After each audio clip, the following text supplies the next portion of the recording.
Alors, c'est cette semaine, jeudi et samedi soir, que les fameux matchs préparatoires des Kings de Los Angeles vont avoir lieu à Québec. Ce sont ces partis, vous le savez, depuis un an qui sèment la controverse parce que le gouvernement Legault a accepté d'y investir entre 5 et 7 millions de dollars.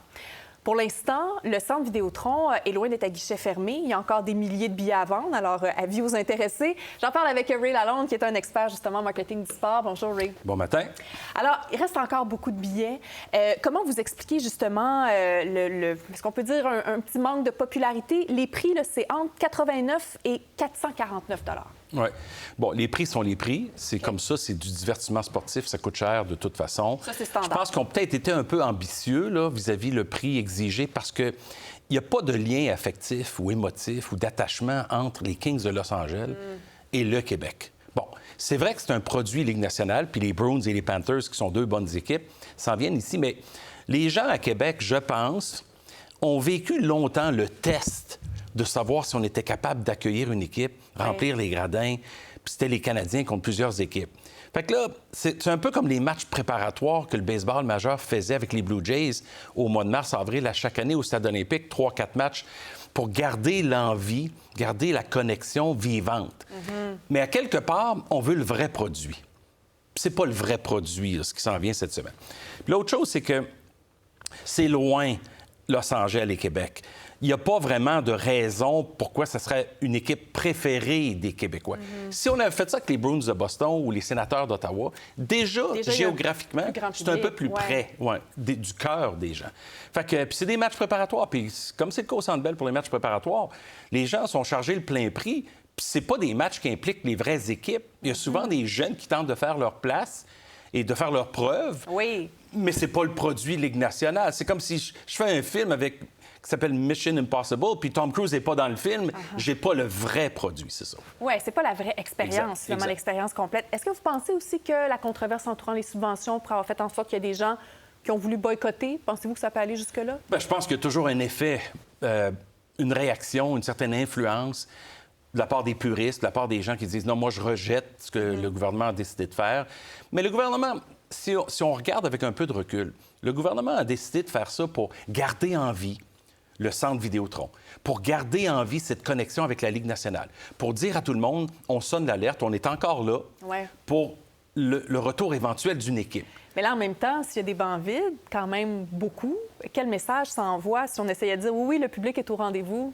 Je pense qu'il n'y a pas vraiment de lien aux yeux de la Ligue nationale entre des bancs vides et le retour éventuel. Ah non? Ça va passer par l'argent, une candidature, un groupe de propriétaires, du leadership, puis le désir ou le souhait des autres propriétaires de vouloir accueillir une équipe supplémentaire. Québec versus plusieurs marchés aux États-Unis actuellement qui sollicitent une équipe. C'est très compétitif. C'était beaucoup plus simple en 2017, Vegas et Québec. Parce que là, aujourd'hui, tu as une demi-douzaine de villes qui ont levé la main en disant « Nous aussi, on en voudrait une équipe. » Coûte que coûte, on va être au rendez-vous parce que c'est payant, parce qu'il y a une valeur qui ne cesse d'augmenter. C'était la semaine où on a parlé beaucoup justement des subventions de Québec pour des événements sportifs. Il y avait pour la Coupe des présidents plus de 6 millions de dollars. 480 000 aussi pour la confrontation des nations. Ça, c'est en février au hockey, encore une fois.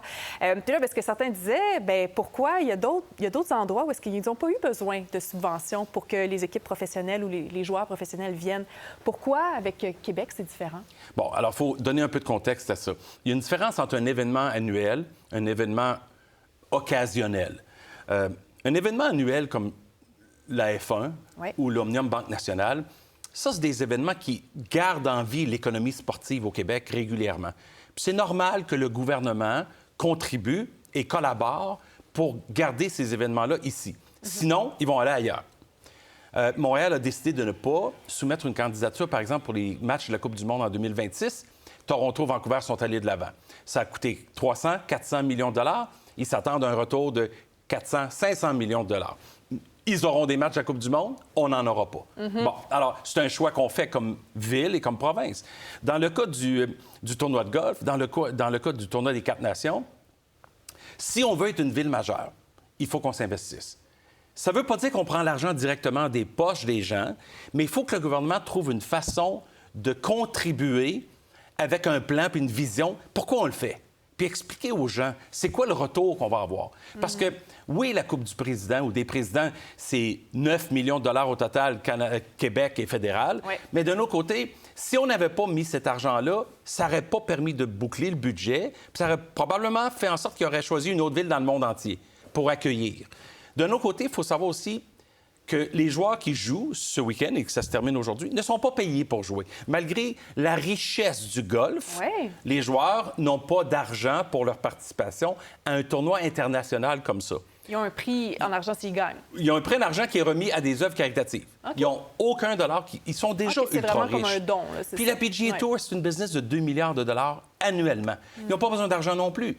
Mais pour arranger puis arrondir les budgets, pour opérer puis organiser un événement qui va faire en sorte que Montréal est considérée comme une ville capable, bien, 9 millions de dollars sur un budget d'une centaine de millions, c'est correct. C'est juste qu'il ne faut pas le spinner, si tu me permets, dans un sens où les gens vont dire « on a besoin de ça pour les routes, pour les hôpitaux, pour les écoles, et ainsi de suite ». On a besoin de ça quand même. Mais si on ne fait pas candidature pour des grands événements, on les aura jamais. Je comprends. J'aimerais vous entendre. Il faut qu'on parle des expos, parce que ça fait 20 ans aujourd'hui, 20 ans que les amateurs ont le cœur brisé, finalement, depuis le départ des expos de Montréal.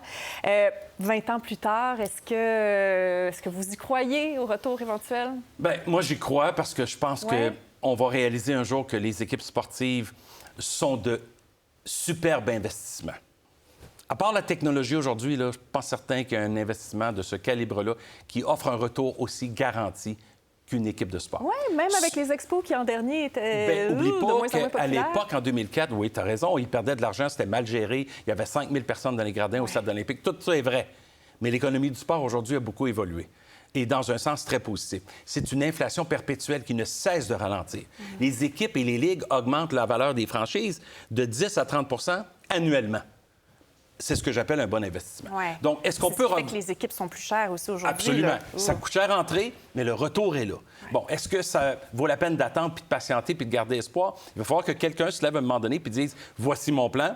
Voici comment on va le payer, le stade qui est nécessaire. Au lieu de garder le mystère trop longtemps, voici comment le gouvernement va participer, le public va participer, nous, on va participer comme investisseurs privés. » C'est comme ça qu'il faut y aller si on veut y revenir.